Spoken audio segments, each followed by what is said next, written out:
guys, Stacey Heyman here. The best part about life after lockdown is definitely being able to plan and renovate our new home, walk baby B off leash, and get a bit of cheeky takeout. Hey, Emma here. The best part for me has been face-to-face interaction. You cannot beat a hug from a friend. I am so grateful for that. It has made me appreciate my friendships and family so much more, and just finding joy in the little things like being able to hug. The best thing for my life after lockdown has 100% being able to go back up the mount again. I go every morning except for today when it's raining and a storm outside, and being able to get out and do that again is magical. So very grateful for that and grateful to be back on track.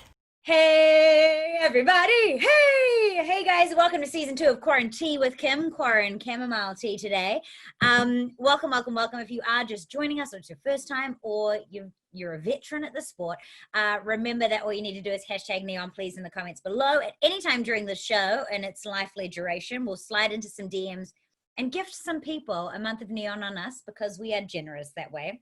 Now, I was kind of wrapping up doing season 2, and I was like, oh, I saw the lovely Kelly and I'd heard about Capsule, and I was like, we have to talk to you. So Kelly, thank you for joining me.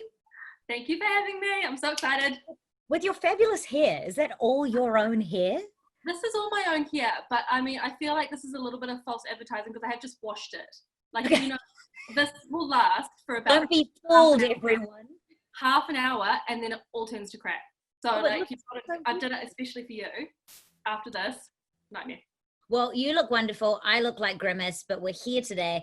I look like Grimace. I kind of do. I like it. Did you know that Grimace was a taste bud? No. Yeah, I did some research because there's a big Reddit forum about what Grimace is. And someone's like, he's just a blob. Someone's like, he's an eggplant. But apparently he's a taste bud, which makes no sense at all. There you go. The more you know. So in season 2, I've kind of been talking to people a little bit about the highs and lows of lockdown, and in particular life after lockdown. Now you fall into an interesting category that early on in lockdown, they're like, we don't do magazines anymore. Yeah. Bye. Yeah. Without some PTSD or re-triggering anything. Can you kind of explain what that feels like being in the most talked about news story of a period of time? It's funny you say that. It was so weird because I'm normally the journalist. I'm on the other side. I'm the one telling someone else's story. And then we found ourselves actually being the story. It was absolutely bizarre. I mean, we just woke up one morning, got a call to say to jump on a Zoom, which we now call the Zoom of Doom, which I think is actually really, really cute. Right. And so 45 minutes later, we got told we didn't have jobs.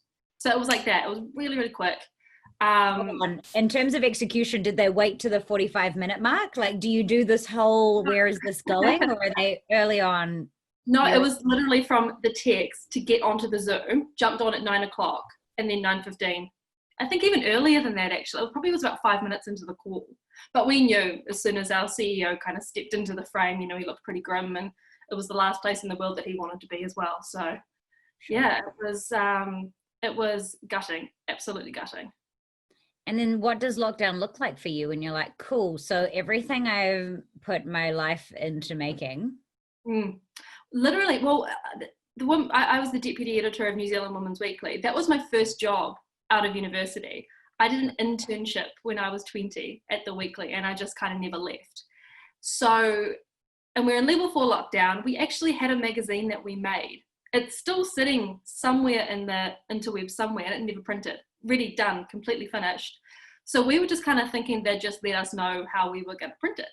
And then it literally happened like that. And the worst part about it was we couldn't go and see our friends and our workmates. We couldn't go and give people a hug and cry with them and laugh with them and have a drink with them. You know, we should have been down at the pub.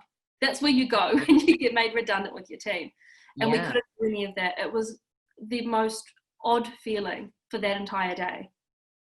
So as someone who did get a redundancy, which is unfortunately because of COVID globally, not an uncommon narrative for a lot of households. Yeah.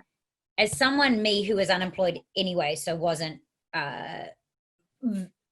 victim to that being a reason,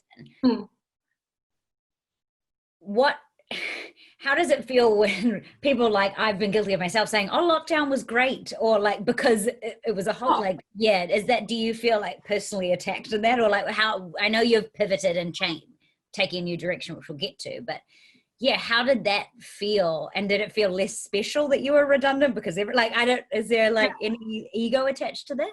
No, well, not really. I mean, the times when I did get a little bit pissed off when people would tell me how they were so stressed with their jobs because they had so much to do, that was a little bit annoying. But in terms, I love lockdown. You know, I mean, lockdown went on for a long time, you know, so once we got through the first part of the mourning process, I guess, for our jobs, the rest of it was actually quite great because we actually got to hide away.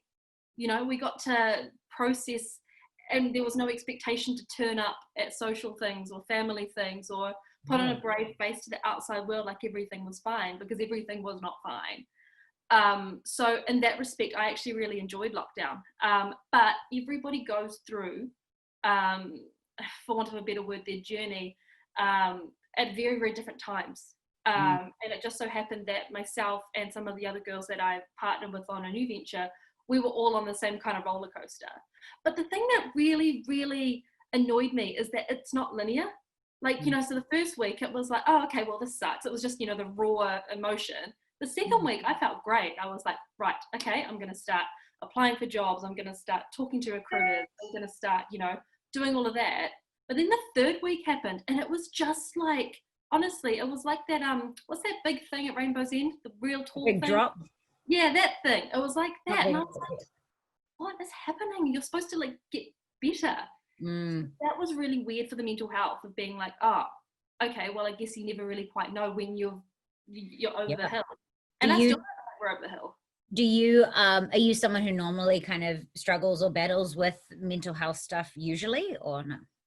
I mean, I wouldn't say to a huge extent, but I mean, I definitely have anxiety. Like, you know, God, anxiety sucks. But I had this weird kind of clarity with everything, especially after I got over the first few days. And I think I wanted to make a change for a long time, and I just never had the guts to.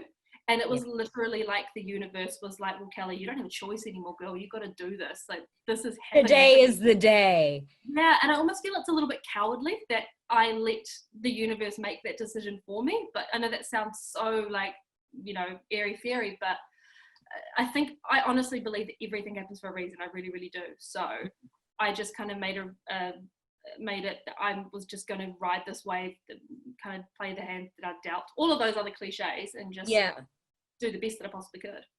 I have because I'm so fascinated by what you guys are doing with Capsule. So do you want to give me the elevator pitch in case anyone's been under a rock and they don't know? Capsule, yeah. So basically it's a new online magazine. So it's brought to you by myself, Alice O'Connell, who you know, who used to be the editor of New Zealand Women's Weekly, Emma Clifton, who was the deputy of Australian Women's Weekly, and Nikki June, who was the editor-in-chief of Next. So all of those big women's lifestyle magazines, so all the editors and deputies from those titles. And it's basically reliable rants and smart reads. That's our shtick. So and as 4 very progressive ladies in the space, how did reliable rants and what is it? Accessible reads. Smart reads and reliable rants. Yeah. Smart reads and reliable rants. How long was the focus group to come up with that? That was a Nikki Jew special. She came up with it like that because I had done like a little bit of an outline and it sounded very, very similar to another magazine and I hadn't even realized. So she kind of took the reins on that one. And as soon as she said it, we were like, that's us. Yes. Awesome. Great. Yeah. Oh, dream result. Yeah, compliments to all of you. Obviously, I've worked across all of those kind of platforms, but of the gaggle, I think Emma Clifton's the newest addition. I worked with her on a story. She actually helped with my depression journey the first time I'd kind of spoke about it in a printable, real way, which I was really anxious about. And she just took such good care of me that, forever grateful. So I stand by all 4 of you being amazing at what you do. We have this section in the show called Fan Fives, and I get to, in a weird way, play God and just pick which questions I want answered because I'm curious. Love But it. how did, so the first one, how you got into journalism? I always wanted to be a journalist since I was 10. So What did that, like what kind of journalist? Initially it was TV, because that's the glamorous, sparkly job that everybody wants. But it was actually after the World Trade Center attacks when I was 10, and I woke up that morning and I saw all of the coverage and all of these incredible journalists kind of running around trying to figure out what the hell was going on. I was always quite good at English. I was quite precocious back then, and I thought, oh, okay, well, that makes sense. That's what I'll do.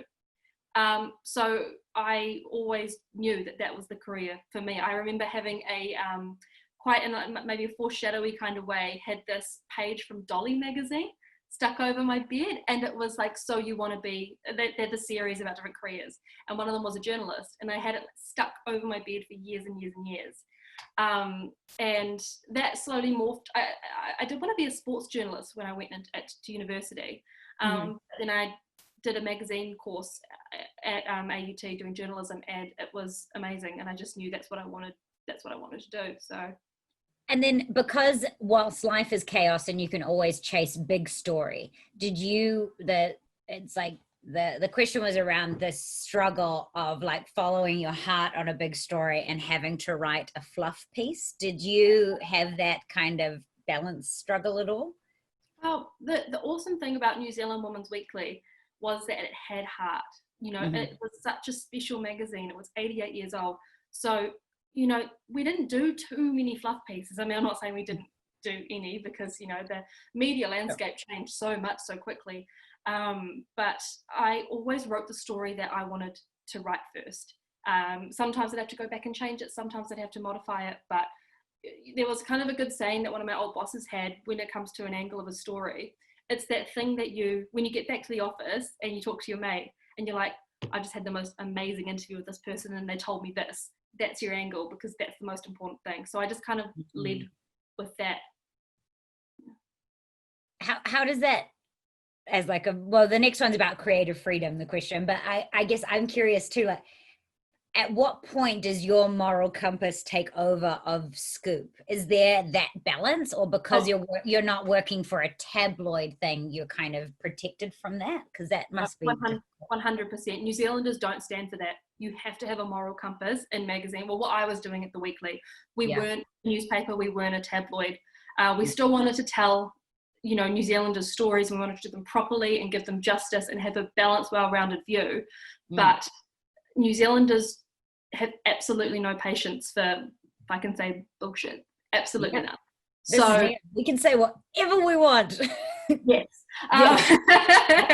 But so it, how I wrote a story was kind of just guided by what I knew Kiwis deserved and what Kiwis wanted.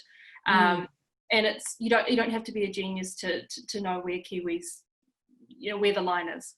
Does that, out of just as a follow-up, because I've not been in your position, what if you were doing a story about someone who, like, upon meeting them and hearing them, like, your guttural reaction as human you, which I'm separating from journalist you, is like, ugh, but job you, journalist you has to kind of like, how does that happen often? Or do you kind of like, are you at a level of empathy that you can kind of like push it aside and find that goodness?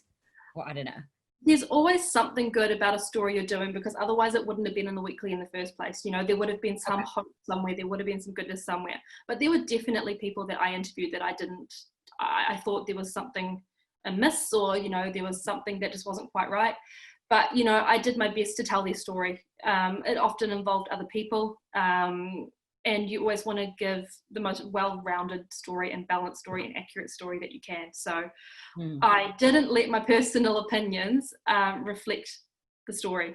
Well, I hope I didn't anyway. Now I'm thinking back. I just feel like would be so hard. Like, yeah. Oh yeah. I've had to interview people, personal relationships with, friendships, romantic relationships with.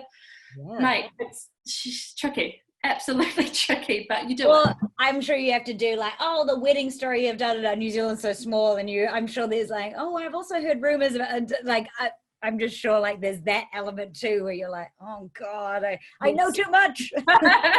There have been a few of those, definitely. Fantastic. I did a lot of the weddings for both Women's Weekly and Women's Day because my round was kind of the sports round. That's what I preferred.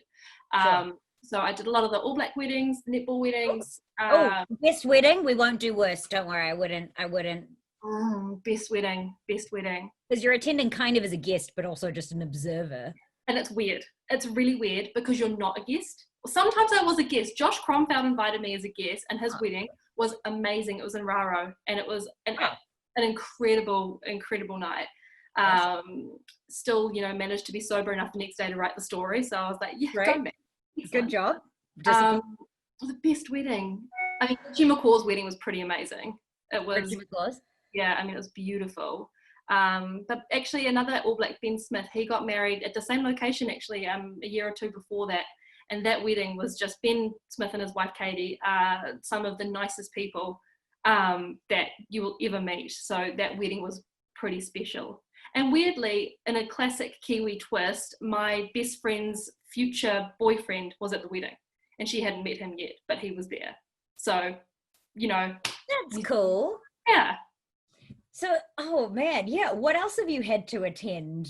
Weddings? You're not at births, but you kind of like, I guess with those magazines back in the heyday, you'd do those kind of 3-story agreements where you get, what is it, like a proposal, a marriage, and a baby story all wrapped in one. That's exactly right. Yeah, or sometimes it was engagement, wedding, honeymoon, depending on who it was. But yes, a lot of the time we did do, I think I did maybe 6 stories with Owen Franks and his gorgeous wife, Emma. They were delightful too. So, you really got to know people and you started to count them as friends. If you didn't start off as friends, you really did by the end of it. So it's very, very special and it's such a privilege to do.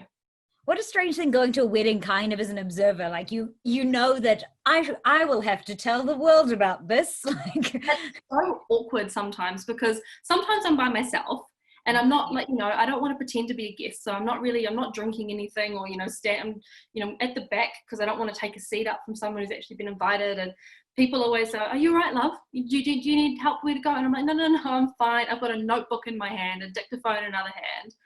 Exactly. Like I could not look more conspicuous, but you get over that pretty quickly. And a wedding is a wedding. It's amazing. They're 2 people in love and it's the most special day of their lives. So it's actually on that note, TJ Perenata's wedding. That one was very special because they surprised everybody. They didn't know they were going to a wedding. So I knew, which is weird.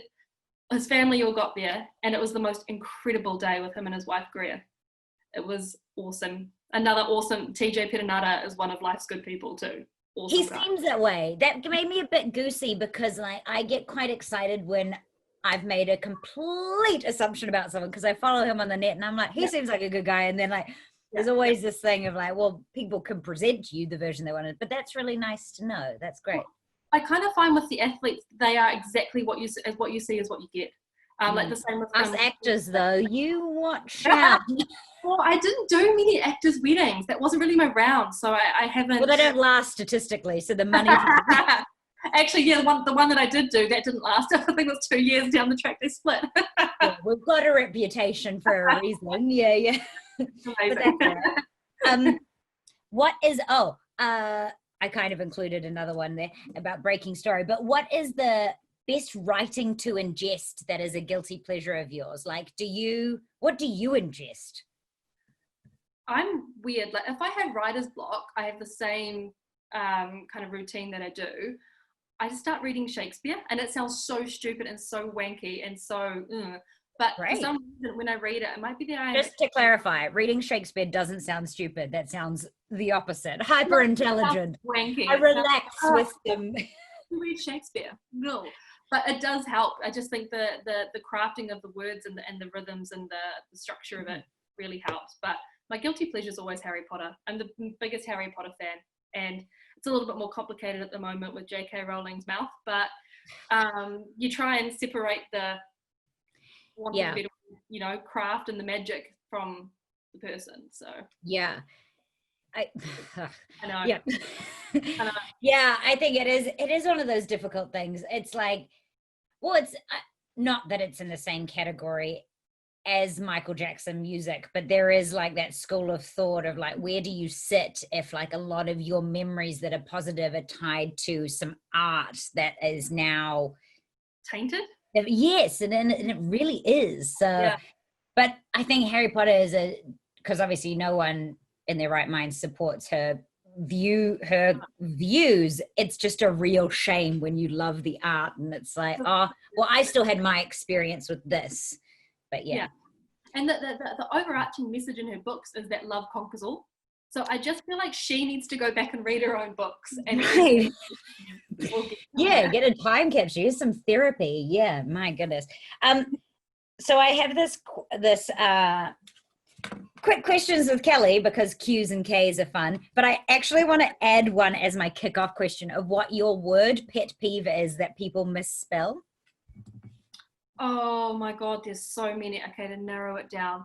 I'm sure you're a traditionalist of the yours. And, the there and there was the one that popped into my head. It would have to be, it'd have to be your, there, too. It really grinds my gears. It really does. Yeah, because I think when it's like thought and through and things like that, you can go like, okay, there's some differences there, but yeah, the wrong your or the Grammar. wrong. Yes. Grammar, kids, it's important. It's so Are you important. in a relationship at the moment? No. Okay, so but I'm sure that that's then part of like when you're communicating with people on the initial thing. Is it like a real like you're done at that point? I literally had it on my Bumble profile for ages because like as soon as I see a misspelt your or their, like there's just something that kind of just goes up and I'm like, next, which is terrible. You can't judge somebody on their grammar. Oh, you can a little bit, but like, but are you a little bit more lenient with like, with some bigger words? Like you can kind of, okay. Yeah, definitely. Like in terms of spelling, I'm kind of okay. Oh, I don't like it when people will message and they use like text speak. And it's like. Yeah, I don't know why we dropped consonants, dropped vowels. Vowels are back. Yeah, they've never been more in fashion. Yeah. Vowels. They are so in fashion. We are too, too highly intelligent, not at all. One highly intelligent and one fraudulent intelligence. Yes. No, vowels are in. Let's use them. What is your favorite food drink combo? Burger and beer. Oh, what kind of burger? And where from? Support your local? At the moment, because I live in Mission Bay, so in Auckland, so probably just down the road at Good George, they've got a great fried chicken burger with like hot sauce and like ranch and cheese. And is this at the shop Mission Bay shop? Yep, at the front, at the front bit. Yeah, that's probably my favorite. George, I could do that. That's fantastic. I could go there. Okay, and what kind of beer? It used to be Corona, but now, I mean, still good. Anything like lightish and easy to drink. It almost feels, and it's very sorry for them. Yeah. But it almost feels like you're making a statement by ordering one or drinking it. Like. Exactly. And I'm like. We're all aware it doesn't cause COVID yet. Yeah. Are we? Yeah. Interesting. Yeah. And then you feel bad about doing it and then making a joke about it because then it's like, are you a Karen by doing that? Like making those, like, no, it's just, I don't know, it's weird. But I looked it up because I was like, why are there so many different uses of Corona? And it just means crown in Spanish. And the reason that it's called coronavirus is because the little, I don't know what you call it, like micro, that thing looks like a crown. So, I mean, I didn't know that. The more you know. Thank you. You've informed us all. If you could have a hot date with anyone, but not the actor, if it was going to be an actor, the character, who would it be? And by hot date, that can mean like, let me not be completely sexualizing you. It could be like. Oh, no, that's what I was thinking. I would just be having great. A date at the moment. That would be wonderful. Okay. Gosh, if I could have it with anyone. So a character in a okay, so probably I'm a big fan of Brooklyn Nine-Nine. Yes. Probably Jake Peralta, who is Andy Samberg. Yes. Yeah, Oh. I don't know what it is. Emma Clifton and I have got a weird crush on Andy Samberg that we can't explain. I want to join this triangle of love. Okay, good. I love him so much. At this point, it could be any of his characters, even his character from the movie Popstar, which may or may not be on Neon. And that's okay, because I'm sure some of Andy Samberg's work is on Neon. Yeah. He is so funny. Yeah. And he's got such a good heart, you know, like you just know he's a good person. Are funny people sexy to you? Absolutely. Yeah. You have to be funny. You've got to have a sense of humor. It just won't work otherwise. What about a talent? What if they're troubled but really good at something? I just don't think I have enough patience for that. I have no patience, absolutely none. Like, I am not into like that. You know how like girls are like, oh yeah, he's mostly okay, but you know, I can fix him. I'll just like, you know, buff out the rough. I can't be bothered doing that. I am not buying a house and then doing it up and hoping for the best, because I have no skill. I want like a brand new, shiny, no baggage, perfect human, great human, possibly. Andy Samberg. Yeah, Andy Samberg. Perfect. Yeah. What is the best advice you've been given professionally? Professionally, probably there's two pieces of advice that stick in my head. One was from my old boss and my mentor, Louise, and it's actually something that we've been thinking about while we've been doing Capsule. And she always used to tell us to keep ourselves nice, which sounds very weird, but what she means by that is keep your integrity, you know, always make sure that you're guiding your decisions and whatever you do professionally by your integrity, your values, because that's all you have. You know, you can be the smartest person in the world, you can be the most incredible business mind in the world, but if you've got nothing going on in here, you're never going to get anywhere. So keep yourself nice. How, and I'll get your second piece of advice, but how in journalism difficult is that when you also have to pay your bills in a career path that is predominantly freelance, which we share that in common? Yeah. Look, I think sometimes you really have to have a hard discussion with yourself. Luckily, I'm not sure we haven't had that yet, because we're so new. We haven't quite got to the making money part of it yet, but hopefully that's not too far away. But I think you just have to go with your gut. Like, I think a journalist's greatest weapon, greatest skill is your gut instinct. And it tells you everything you need to know about a person, about a story, about a business, about a boss, about everything. Your gut is never wrong. So you just have to listen to it and do what it tells you. And hopefully you've just instilled enough moral value and a good moral compass. Yeah. I have an interesting question that is not part of my quick questions with Kelly, but because we're on this train of thought, and I'm just curious to hear your stance on it. Obviously, the world is in an interesting transitional time. Some great things are happening. Some horrible things are happening. And there is a lot of cancellation culture at the moment, which has got its extreme benefits, because it is really good to call things out that aren't okay, and I stand by that. There's also not a lot of road to redemption path.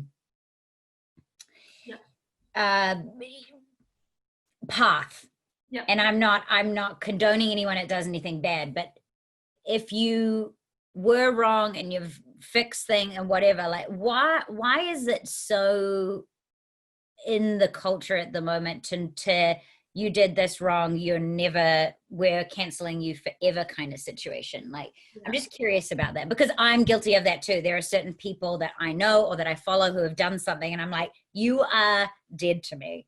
So I'm guilty of that kind of behavior.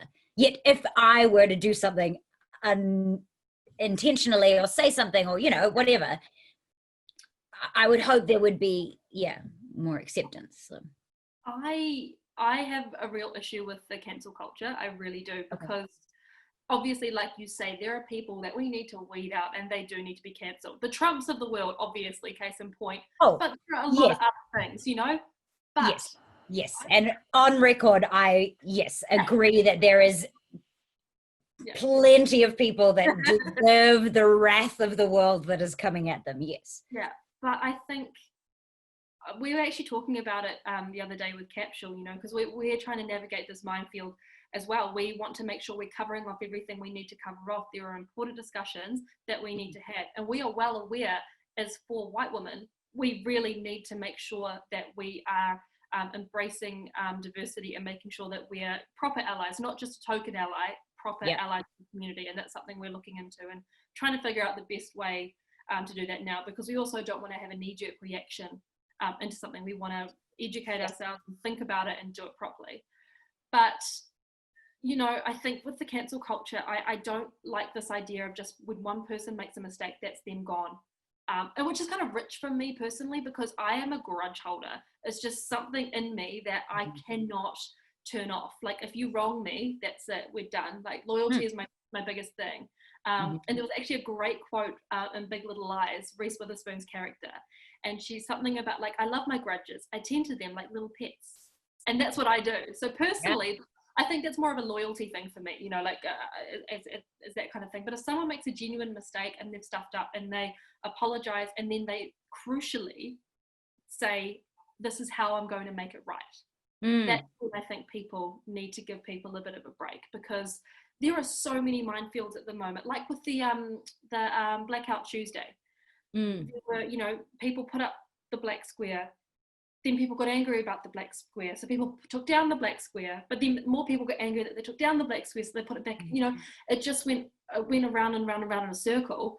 And I just don't know. You know, it's not the point was to be an ally for the Black community and to show support and to help and to educate. So I think we just need to really get back to the point of why we're doing things, as opposed to, you know, whatever the culture is at the moment of just trying to put a label on cancelling someone or vice versa. So it's so complicated. Just, why can't everyone just be nice, be cool, don't be a dick, let's just.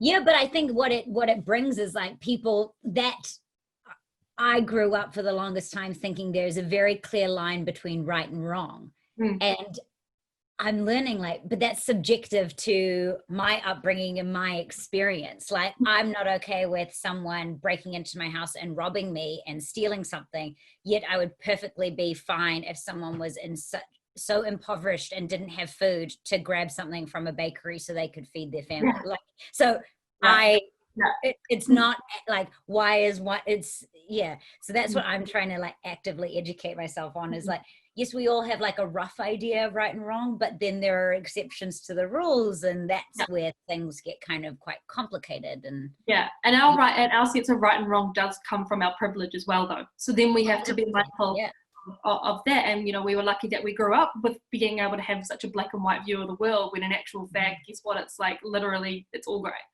So it's a huge, and it's an amazing conversation, and it's an amazing learning experience that I think we're all going through. I do feel really hopeful. I think I felt very scared, and they're not easy conversations, whether it's around sexuality or mental health or diversity. Like, they're all can be really difficult conversations, but I think it's like you're saying, like, using your gut and your intuition and being open to being wrong, and then taking that accountability to educate yourself from good multiple sources that aren't Facebook and things. So that's interesting. You touched on Big Little Lies. I know that's one of your shows, but I actually wanted to talk to you about where to find them, because you're like, I love Where to Find Them, and I was like, I don't know what that is. I meant to say Fantastic Beasts and Where to Find Them, which are the movies that come after the Harry Potter series. I must have not, because I was like, and I couldn't find, I was like, where to find them? I was like, where to find it? Is that part of it? Okay. It was really meta. But I love those movies. I've only just watched them on Neon last week. They're awesome. And as someone who's watched the Harry Potter movies but has not yet watched Fantastic Beasts and Where to Find Them, do you need to let go of some of?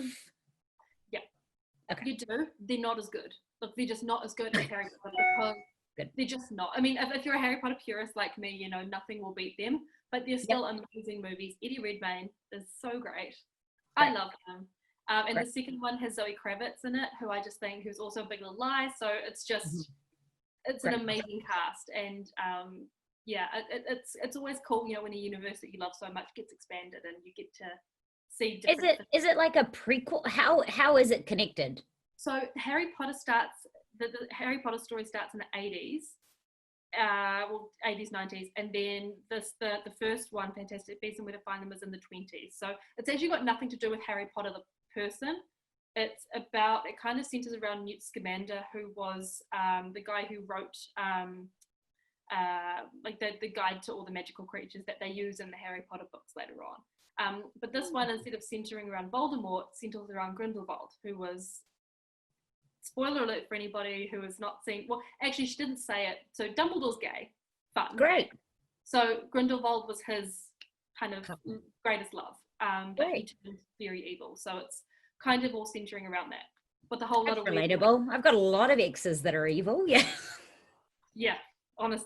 I've actually got a couple. I've got one in my phone that's actually labeled "He Who Must Not Be Named." So if he ever does call, I'm like, oh no, not answering that. I have don't respond. Oh, do you? I have a don't respond. Like my inability to, I don't know, maybe yours is like this. I have don't respond because so much was unresolved that I would continue to dive into a dialogue which would come out conclusive in the exact same way that it began. Yeah. Yet there's obviously something in me that wants desperately it to be a different narrative, or like, I don't know. Oh, look, me too. And it's always, you know, you think, oh, 6 months down the track, our lives are going to be completely different. Maybe there'll be a conversation we could have. No, there's never any good conversations to have with an ex, ever. Yeah, it's such a strange, I do have some good relationships with exes, but yeah, this one in particular, which was like the most traumatic, toxic relationship, there's obviously something in me, which probably is part of the depression or negative self-talk, that like allowed me to be in such a place that there's like this addictive need to want him to want me, or to be because I wanted the apology for so, like there's this like really unhealthy thing there. So yeah. Did you ever get the apology? Yeah, but that was also the emotional manipulation in the relationship, was like that there was always an apology and this promise to do better, and I would fall for it. Yeah, right. Yeah, so I had the opposite, whereas like the relationship that I had, which was the most meaningful, just ended for, I mean, he's still an awesome guy. He never did anything wrong. It just had to end because he was going through some stuff, which is, you know, completely fine. So that always left it a little bit unresolved because I couldn't even be angry at him. I'm like, oh, you're such a great guy, but you just can't do this right now. But, you know, it was quite frustrating. Oh, a timing one? That's horrible. It was 100%, it was a timing one, which I just couldn't get my head around for such a long time. But, you know, relationships, who needs them? Well, apparently all of us, which is the issue. Like, I don't know, let's keep trying. Like, it is that weird thing. It's like, well, you could just give up, but then you'd be even more miserable. So I don't know. You've got to keep putting yourself out there. This is true. I haven't watched Scandal either. Now it's done. Is it done? 7 seasons? Yep, it's done. So it's Scandal was awesome up until about season 4. So I just tend to rewatch it up until that point. Like I do with Titanic when the iceberg hits, and then I turn it off because in my head, Jack and Rose were fine and there was no need for that life raft. So yeah. I agree. So do you watch Scandal as like a passive background thing, or just have it on so you can, what is your watching with it? Scandal's great. So it's about this Washington fixer, Olivia Pope, who's played by Kerry Washington. And she used to be an aide for the president, a Republican president. They ended up having an affair. She left, and now she does her own, you know, she fixes things. She fixes problems. And her kind of phrase throughout the show is, it's handled. So when all of this stuff happened with my job and the lockdown and everything like that, there was just something, actually Alice told me, just go and watch Scandal, it'll make you feel so much better.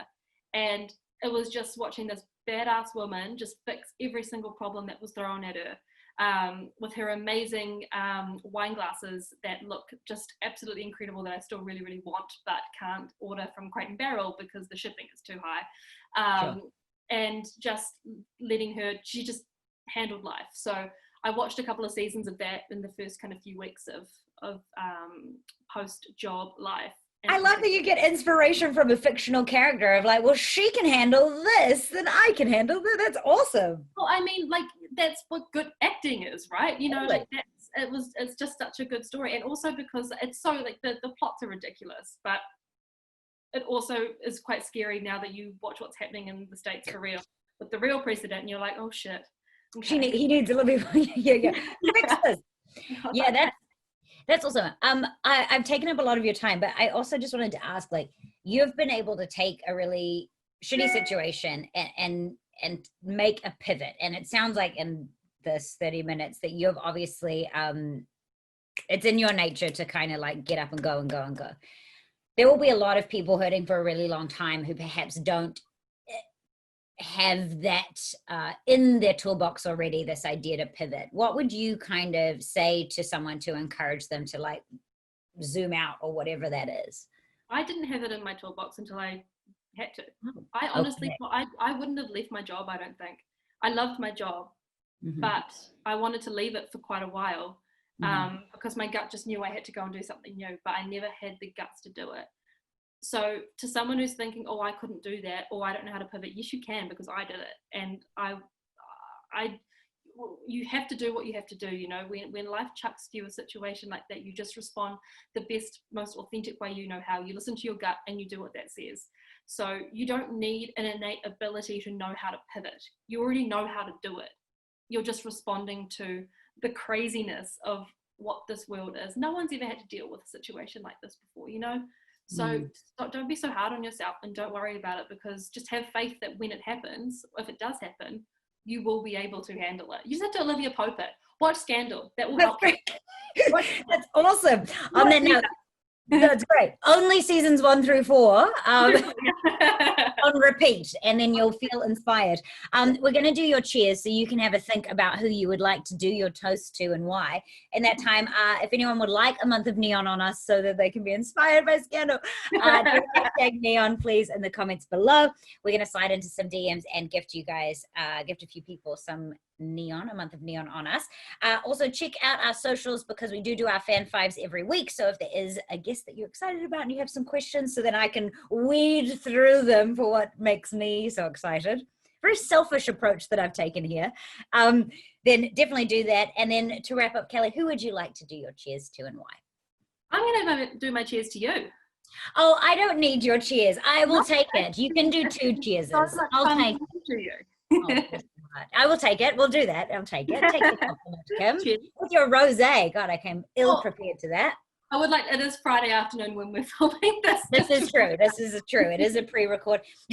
And then there's a thing at the end. I go, it was 11 a.m. on a Tuesday. I just I'm an unemployed journalist. This is what we do. It's fine. She's creative. It's just a creative way. And who would your second cheers be to and why? To all the other girls in Capsule, so to Nikki and Alice and Emma. It's just been the best 7 weeks we've been doing Capsule so far, so not that long. Yeah. And it has been one of the best experiences that I think we could have ever hoped for. So definitely to those 3 amazing, incredible women. Cheers. Yes. And by that. Cold tea, delicious. It's like lukewarm, you know, when you're like, well, it's not, I've had indecisive choice there. Kelly, thank you so much. You're an absolute dream. I love you. Be well. And we're really excited to see and read more stuff from Capsule. So we'll see you later. Bye. Thanks. Bye. Thank you.